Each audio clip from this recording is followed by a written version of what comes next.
आदित्याय विद्महे महातेजाय धीमहि तन्नो सूर्यः प्रचोदयात्। जय नारायण की नमस्कार। आप देख रहे हैं एस्ट्रोदेव और मैं हूं डीडी शास्त्री।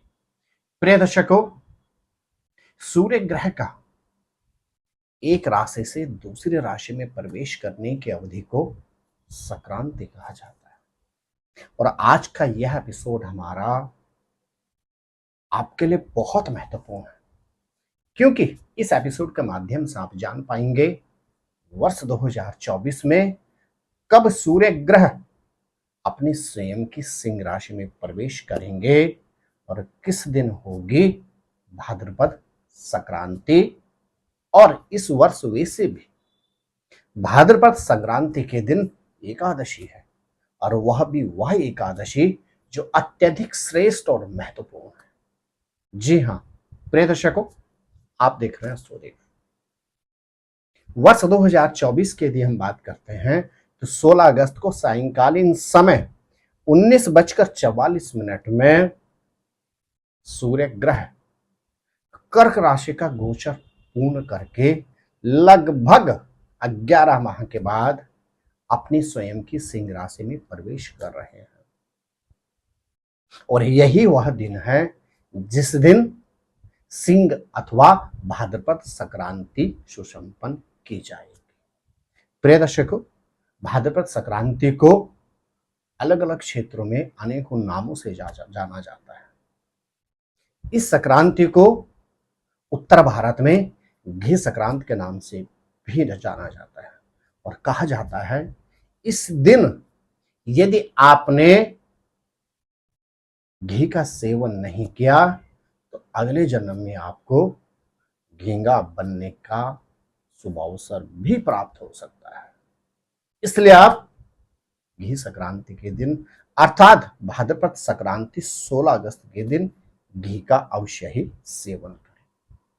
प्रिय दर्शकों, सूर्य नारायण जब एक राशि से दूसरी राशि में प्रवेश करते हैं तो उस अवधि को संक्रांति पुण्य वेला कहा जाता है और संक्रांति के पुण्य वेला तीर्थ स्थल में जाकर स्नान करने के लिए, देव और पितृ दोनों के पूजन के लिए, यहां तक कि यदि संक्रांति की अवधि में व्यक्ति कुछ भी दान करता है तो उस व्यक्ति को अक्षय पुण्य की प्राप्ति होती है। अर्थात उस अवधि में जो व्यक्ति दान देता है उसका इतना महत्व होता है कि उसका पुण्य कभी समाप्त नहीं होता है। प्रिय दर्शकों, भाद्रपद संक्रांति के दिन सूर्य ग्रह सिंह राशि में प्रवेश करते हैं और सिंह राशि राजा सूर्य की स्वयं की राशि है। जब जब सूर्य ग्रह स्वयं की सिंह राशि में प्रवेश करते हैं तो लगभग मेष से मीन 12 राशियों को कुछ न कुछ उन्नति, कल्याण और शुभ आशीर्वाद प्रदान करते हैं। इसलिए कहा जाता है भाद्रपद संक्रांति का जो पुण्य है वह अद्भुत, अद्वितीय, अतुलनीय और अक्षय होता है। प्रिय दर्शकों, वर्ष 2024 में भाद्रपद संक्रांति के दिन ही पवित्रा एकादशी भी है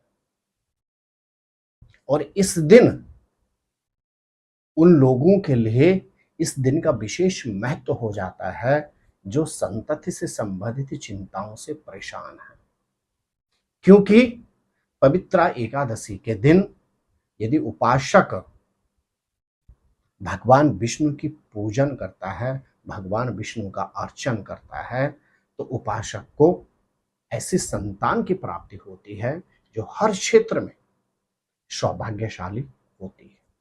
प्रिय दर्शकों, भाद्रपद का महीना वह महीना होता है जिसमें भगवान श्री कृष्ण की जन्मोत्सव अर्थात जन्माष्टमी भी मनाई जाती है।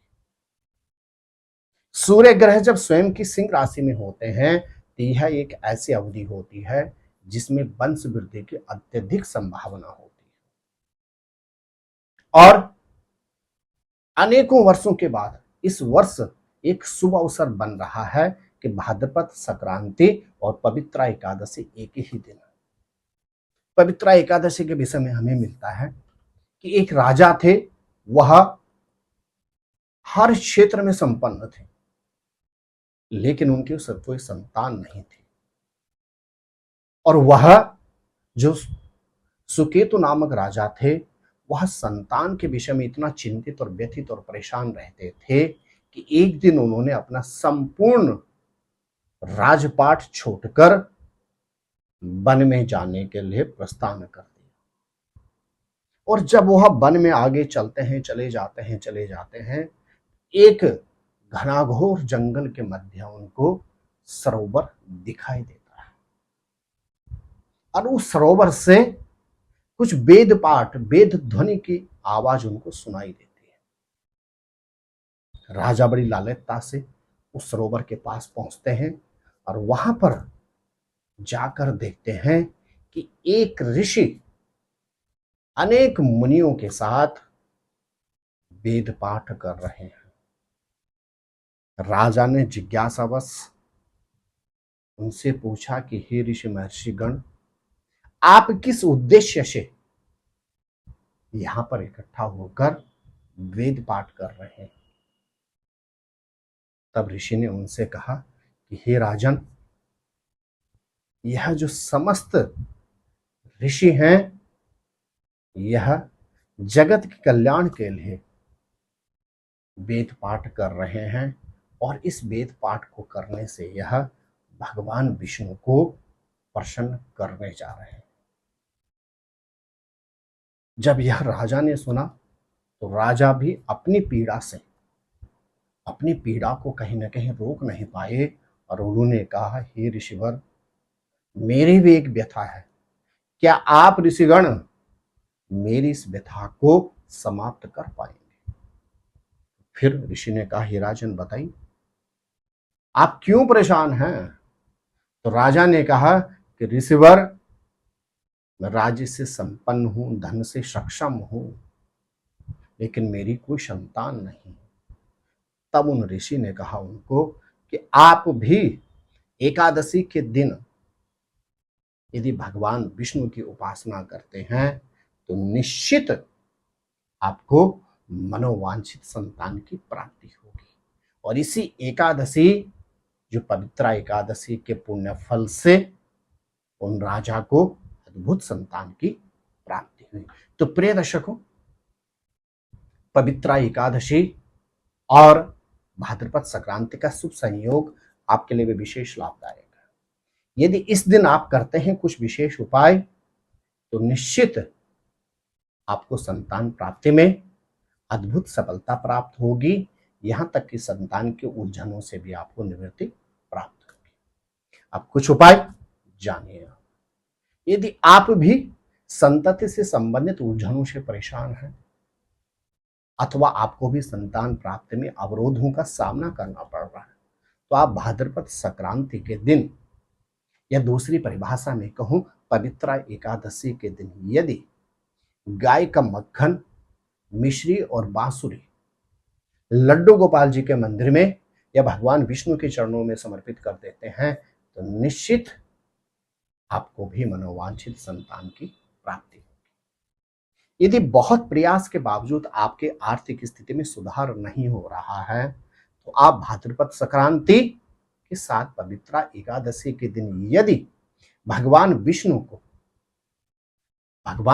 का पीले पुष्पों से पूजन करते हैं और भगवान विष्णु को केले का भोग अर्पण करते हैं तो निश्चित आपकी आर्थिक स्थिति में अद्भुत सुधार होगा।